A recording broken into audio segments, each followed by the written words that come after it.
Meus irmãos em Cristo Jesus, a paz do Senhor. Eu quero aqui meditar com vocês em rápidas palavras, alguns minutos da sua atenção, a respeito de um texto do livro de Atos dos Apóstolos, capítulo 17, a partir do versículo 18, que diz assim: E alguns dos filósofos epicureus e estoicos contendiam com ele, havendo quem perguntasse: que quer dizer este tagarela? E outros: parece pregador de estranhos deuses, pois pregava a Jesus e a ressurreição. A palavra de Deus nos ensina que o apóstolo Paulo, por sua vez, quando ele está em uma das suas viagens missionárias, ele vai até Atenas. E entrando em Atenas, então, diz as Sagradas Escrituras que o apóstolo Paulo ele vai até o Areópago, aonde ali era um supremo tribunal que reunia-se no pórtico real, em uma praça, aonde era controlada a moralidade e a religião da cidade.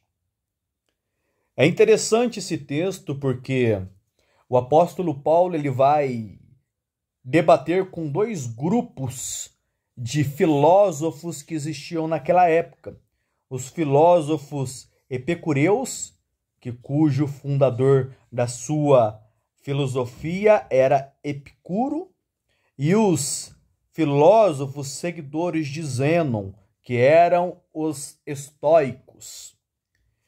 É interessante porque o apóstolo Paulo, sendo ele um doutor da lei, criado aos pés de Gamaliel, sendo um judeu totalmente arraizado na lei judaica, ele obteve isso tudo por perca para servir a Cristo. Mas de antemão a sua vida não era dessa forma.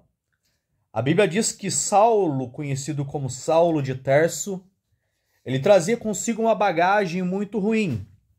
Bagagem essa de perseguir a todos quantos não vivessem segundo o que está escrito no Pentateuco de Moisés. As pessoas que naquela época não se interagiam em conformidade com a lei, muitas delas tinham a sua vida ceifada.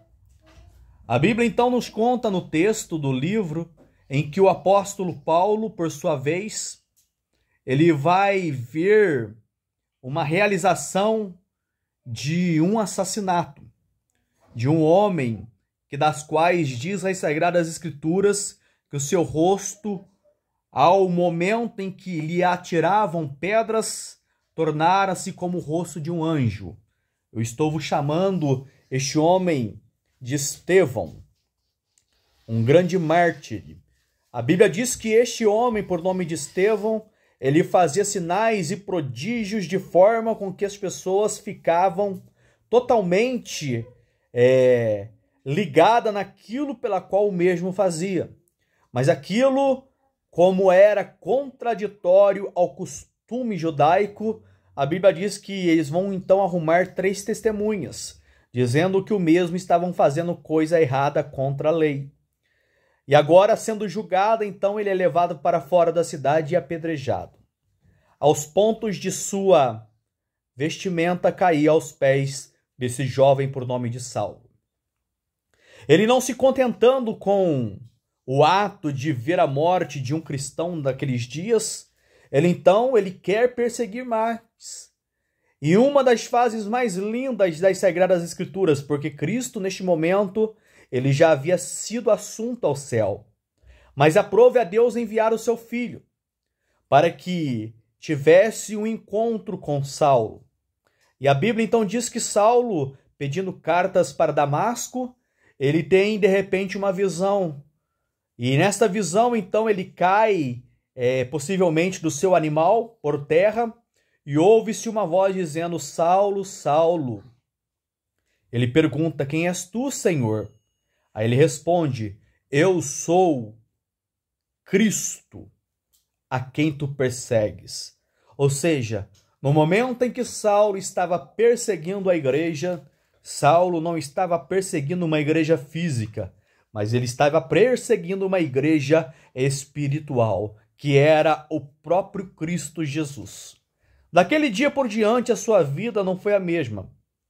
Ele passou por um momento de cegueira.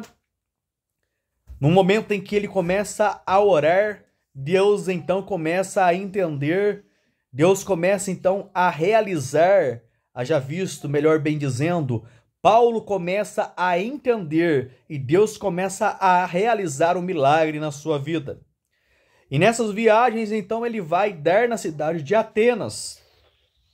Estando em Atenas então ele vai encontrar esse grupo de filósofos que eram aqueles que nós chamamos de epicureus e os estoicos. É interessante falarmos um pouquinho a respeito disso, porque o estoicismo, ele continua ainda nos dias de hoje sendo propagado de uma forma tão grande que muitas pessoas não têm o conhecimento, as pessoas muitas vezes ficam totalmente desapercebidos. Prova esta que nós crescemos aí tendo uma aula de estoicismo através do programa do Chaves. Quem nunca viu o programa do Chaves? O programa de Chaves ele é baseado no estoicismo. E houve uma época então, diz a história, que existia um homem por Diógenes. Esse Diógenes então ele tinha consigo o estoicismo como prática da sua vida. E certa vez Alexandre o Grande aproxima-se dele e faz-lhe uma pergunta dizendo para Diógenes: Diógenes, pede-me o que queres que eu lhe darei.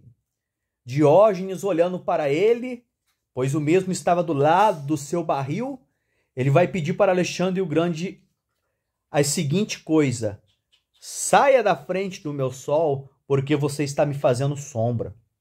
Os soldados de Alexandre o Grande, vendo aquilo insulto, com a forma prepotente que o mesmo havia se direcionado a Alexandre o Grande, ele vai dizer: quer que nós o matemos? Porém, ele vai responder dizendo: não mate ele, porque se eu não fosse Alexandre o Grande, eu queria ser Diógenes. Ou seja, o estoicismo por si próprio é uma forma de vida aonde as pessoas vivem com o mínimo de coisas necessárias para sobreviver. E é interessante que isso nós acompanhamos no programa do Chaves. Você vai ver que o menino Chaves, por sua vez, ele vive dentro de um barril e a sua vida no cotidiano ele traz ali algo que nos chama atenção, que só vai comer, beber quando lhe é dado alguma coisa. Esta é a prática do estoicismo. E nós, como cristãos, em sua maioria das vezes, temos aí, diante de Deus, uma característica piedosa.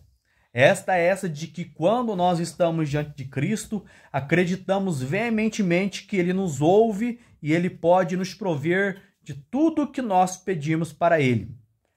Mas nós sabemos que muitas vezes, quando colocamos a nossa fé em prática, as dificuldades, em sua maioria das vezes, vêm bater na porta da nossa casa.